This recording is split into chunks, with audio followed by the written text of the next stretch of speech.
ओम शांति। आज बाप दादा हम बच्चों को अंधों की लाठी बनो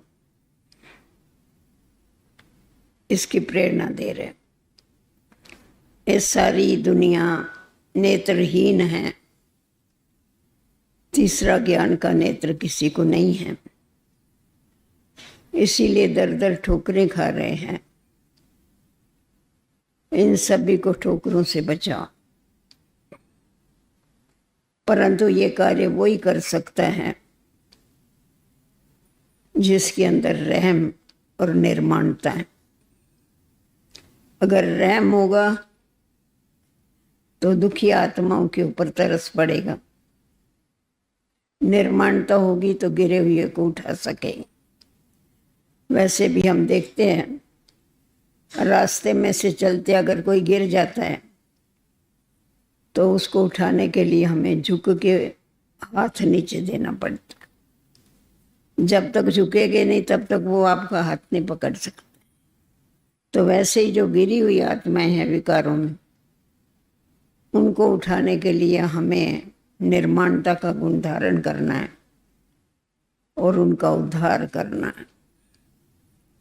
तो बाबा हम बच्चों को रहम दिल बनने की प्रेरणा देते। सर्व को रास्ता बताने के लिए गाइड बनो, क्योंकि तुम्हारा पिता बेहद का गाइड है। इस दुनिया के गाइड तो बहुत सारे हैं, परंतु मुक्ति जीवन मुक्ति के गाइड सिर्फ बाबा के बच्चे ही बन सकते हैं। बाबा कहते मीठे बच्चे, जैसे बाप गाइड है ऐसे गाइड बन सबको घर का रास्ता बताओ। भले नई दुनिया में आने वाले हो गए या नहीं हो गए, घर का तो रास्ता बताओ, क्योंकि घर में तो कंपलसरी सबको जाना है। अंधों की लाठी बनना है। अंधे बेचारे लाठी के आधार पर चल सकते हैं। प्रश्न है, इस बने बनाए अनादि ड्रामा का राज कौन सा है जो तुम बच्चे ही जानते? भक्ति मार्ग में भी कहते बनी बनाई बन गई, अब कुछ बनना नहीं। चिंता ताकि कीजिए जो अनहोनी होए। एक तरफ गीत गाते रहेंगे, दूसरी तरफ चिंता करते रहे। परंतु यहाँ बाबा ने हम बच्चों को इस ड्रामा का राज समझा दिया है कि ये जो बेहद का ड्रामा है ये हूबहू रिपीट होता है। इसमें कभी भी कोई भी परिवर्तन नहीं हो सकता। एक बार ऐसा ही जिस समय पर मम्मा ने शरीर छोड़ा था तो बाबा की कुटिया जहाँ है वहाँ साकार बाबा चक्कर लगा रहे थे। एक हमारी अनन्या बहन थी, वो बाबा के साथ साथ चल रही थी। सब बच्चों को अंदर में तो बहुत ये था कि मम्मा चली गई हमारी। तो वो बात मन में रख के बाबा को उसने कहा, बाबा ड्रामा में कोई कोई पार्ट नहीं होना चाहिए। तो बाबा ने कहा, बाबा मुस्कुराया। बाबा ने कहा, बच्चे ये ड्रामा बहुत बहुत एक्यूरेट बना हुआ है। इसको करेक्शन देने की और इसमें एडिशन करने की कोई ज़रूरत नहीं। डायरेक्टर ने बड़ा एक्यूरेट ये ड्रामा बनाया हुआ। सिर्फ ब्राह्मणों को ड्रामा के पट्टे पर चलने की आवश्यकता है, बाकी इसमें एडिशन और करेक्शन कुछ नहीं हो सकता। तो बाबा हमेशा हम बच्चों को विशेष ड्रामा के ऊपर ध्यान खिंचवाते रहते। शुरू शुरू में जब यज्ञ की स्थापना हुई उस समय भी ब्रिजेंद्र दादी बताती थी बाबा ने बच्चों को ड्रामा कैसा पक्का कराया। तो एक दिन बाबा ने ऑलमाइटी बाबा ने ब्रिजेंद्रा दादी से पूछा, कहा ये मम्मा के कमरे में जो कपाट है लकड़ी का, ये कल 9 बजे गिरने वाला है। उसने कहा अच्छा। फिर बाबा ने थोड़ा रह के कहा कि अगर समझो 9:15 हो गए और कपाट नहीं गिरा तो तुम्हारे को संशय आएगा बाबा के ऊपर? बोला जरूर आएगा। बोला क्यों संशय आएगा? बोला आप ऑलमाइटी बाबा है, जाने जाना नहार है, ज्ञान के सागर है। आपने बोला 9 बजे कपाट गिरेगा और नहीं गिरा तो जरूर संशय आएगा। बाबा ने कहा यही पॉइंट तुम्हारी कच्ची है। उसके बाद बाबा ने इस पॉइंट के बाद बाबा ने क्लास में जा कर के ड्रामा की पॉइंट सबको पक्की कराई कि ये ड्रामा बहुत एक्यूरेट है। 9 बजे कपाट गिरेगा, ये भी ड्रामा में नूंद थी, उस अनुसार बाबा ने कहा। और 9:15 बजे भी कपाट नहीं गिरा, ये भी ड्रामा में नूंद थी। इसीलिए कभी भी ड्रामा में संशय नहीं उठाना। जैसी ट्रेन पट्टे पर चलती है तो ठीक स्थान पर पहुंचती है ना, अगर पट्टा छोड़ के चलेगी तो एक्सीडेंट हो जाएगा। तो हम ब्राह्मणों का जो पट्टा है वो ड्रामा है, उसके ऊपर हमेशा हमको चलते रहना है। अगर छोड़ा तो एक्सीडेंट होने में देरी नहीं लगे। तो आज ये ड्रामा की बात बाबा हम बच्चों को पक्की करा रहे हैं। इस बने बनाए अनादि ड्रामा का राज कौन सा है जो तुम बच्चे ही जानते हो? इसका जवाब है, ये बना बनाया अनादि ड्रामा है। इसमें ना तो कोई एक्टर ऐड हो सकता है, ना कोई कम हो सकता है। कभी कभी कोई अपने पार्ट से तंग होके कहते हैं, बाबा क्या हम छूट नहीं सकते हैं क्या इस ड्रामा से? तभी बाबा जवाब दे रहे, मोक्ष तो किसी को नहीं मिलता है। मेरे को भी आना पड़ता है सृष्टि पर, नहीं आने वाले को, तो दूसरे को क्या मोक्ष मिलेगा? कोई कहे कि हम इस आवागमन के चक्कर में आए नहीं, बाबा कहते हाँ कुछ समय के लिए नहीं आ सकते। नहीं बोलता है, हाँ कुछ समय के लिए नहीं आ सकते, फिर तो आना पड़ेगा। लेकिन पाठ से कोई बिल्कुल छूट नहीं सकता है। ये ड्रामा का राज तुम बच्चे ही जानते हो। धारणा के लिए मुख्य सार 1 नंबर पॉइंट, सच्चा ब्राह्मण बनके सबको ज्ञान अमृत पिलाना। सच्चा ब्राह्मण, झूठा नहीं, सच्चा ब्राह्मण। ज्ञान चिता पर बिठाना है। सच्चा माना पवित्र, ज्ञान चिता पर बिठाना है। दूसरी पॉइंट है, शरीर निर्वाह, अर्थ धंधा आदि सब कुछ करते हैं। शरीर निर्वाह, अर्थ धंधा आदि सब कुछ करते हैं। पतित से पावन बनने के लिए बाप की याद में रहना। पतित से पावन बनने के लिए बाप की याद में रहना और सबको बाप की याद दिलानी है। खुद पतित से पावन बनने के लिए बाप के याद में रहना है, औरों को सबको बाप की याद दिलानी है। जितना याद औरों को दिलाएगी उतनी खुद को याद आएगी।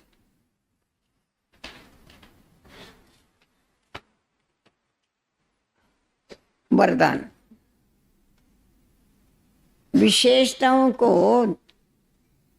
विशेषताओं के दान द्वारा महान बनने वाले महादानी भव।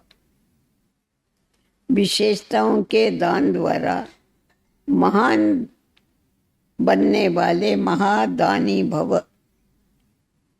ज्ञान दान तो सब करते हैं, लेकिन आप विशेष आत्माओं को अपनी विशेषताओं का दान करना है। कैसे करना है बताइए। जो भी आपके सामने आवे उसे आपसे बाप के स्नेह का अनुभव हो। जो भी आपके सामने आवे उसे आपसे बाप के स्नेह का अनुभव हो। आपके चेहरे से बाप का चित्र, आपके चेहरे से बाप का चित्र और चलन से बाप के चरित्र दिखाई दे।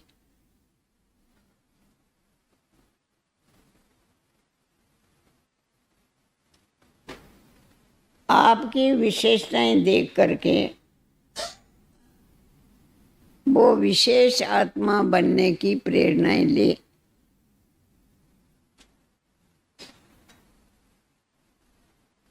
ऐसे महादानी बनो।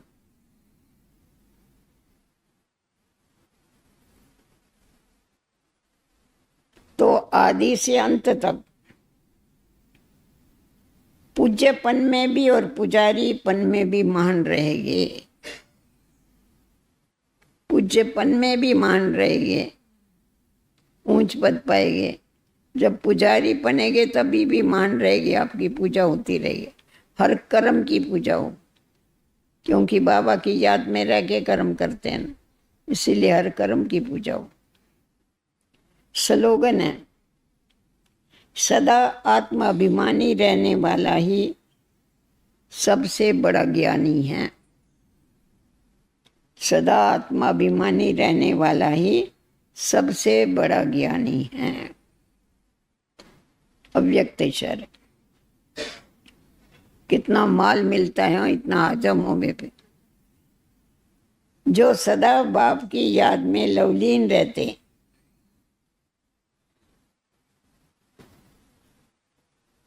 मैंपन की त्याग वृत्ति में रहते हैं, बाप के लव में लवलीन रहते हैं, मैंपन की त्याग वृत्ति में रहते हैं, उन्हों से ही बाप दिखाई देता है।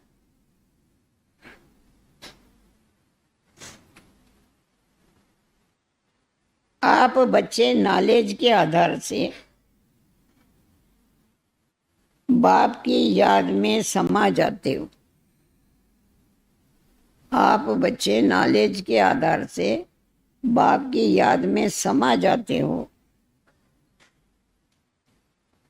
तो ये समाना ही लवलीन स्थिति है। बाप की याद में समा जाना यही लवलीन स्थिति। जब लवलीन हो जाते हैं, जब लव में लीन हो जाते हैं,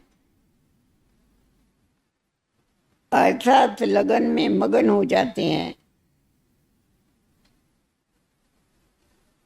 तब बाप समान बन जाते हैं। शंकर रंग लगता है तभी फिर बाप समान बन जाते। इसीलिए सदैव बाप के लव में लीन रहो। सहज तरीका बाबा बताता है बाप समान बनने का।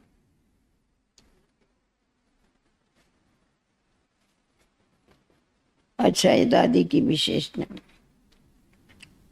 18 नंबर। स्तुति निंदा मान अपमान में समान स्थिति, बड़ी बात है। स्तुति निंदा मान अपमान में समान स्थिति। दादी जी कहती है, जब मेरा कोई अपमान करता है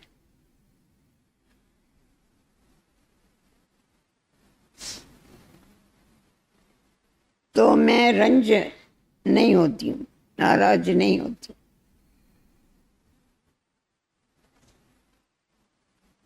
लेकिन मैं सोचती हूँ कि मैंने उसे कितना मान दिया। मैंने अभी तक उस आत्मा को कितना मान दिया जो मेरा अपमान कर रही। दिया या दिया ही नहीं। अगर मुझे अपमान करने वाले पर गुस्सा आता है अगर मुझे अपमान करने वाले पर गुस्सा आता है, इसका मतलब ये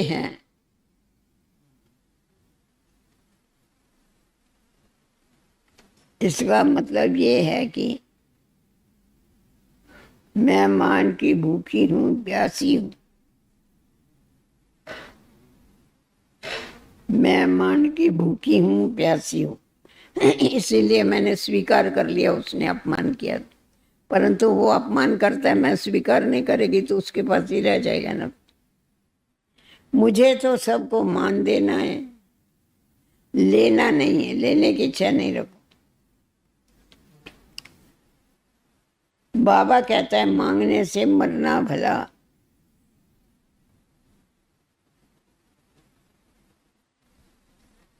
मैं तो दाता की बच्ची हूं, देवता क्यों बनूं मैं? देवता बनने वाला लेवता क्यों बने? मैं अपने आप से पूछती हूं,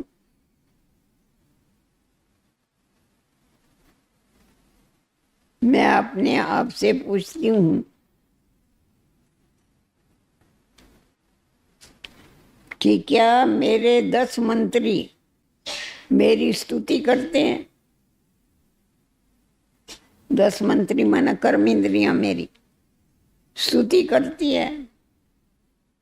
जब मेरा संस्कार, मेरी इंद्रियां मेरी स्तुति करे, महिमा करे, अर्थात मेरे ऑर्डर में रहे, तब दूसरे भी मेरी स्तुति करेंगे। अगर मेरी कर्म इंद्रियां ही मेरे ऑर्डर में नहीं चलती है, मेरी स्तुति नहीं करती है, तो दूसरे क्या करेंगे बताओ? करेंगे ही नहीं।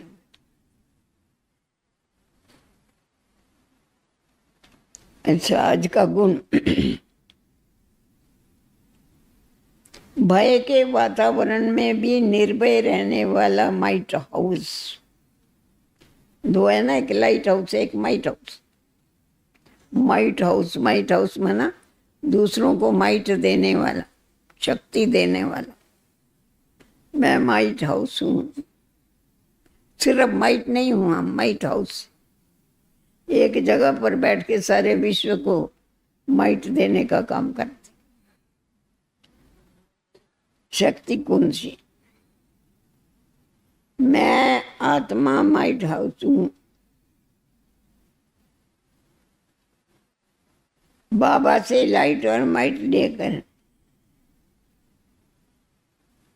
बाबा से लाइट और माइट लेकर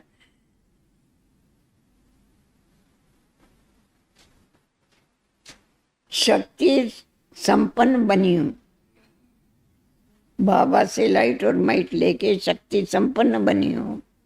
बाप समान माइट हाउस बन,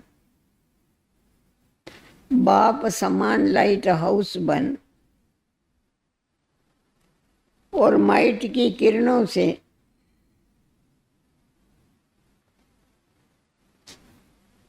श्रेष्ठ वाइब्रेशन से आत्माओं को भरपूर और शक्तिशाली बना रही हूं। माइट की किरणों से श्रेष्ठ आत्माओं को भरपूर कर और शक्तिशाली बना रही हूं। सारा दिन अभ्यास करना कि मैं क्या हूं? माइट हाउस हूं, माइट देने वाली हूं। ऐसा नहीं किसी ने कुछ बोला और मेरी माइट कलश हो गई, फायदा क्या है उस? ऐसी माइट क्या काम किया? ओम शांति।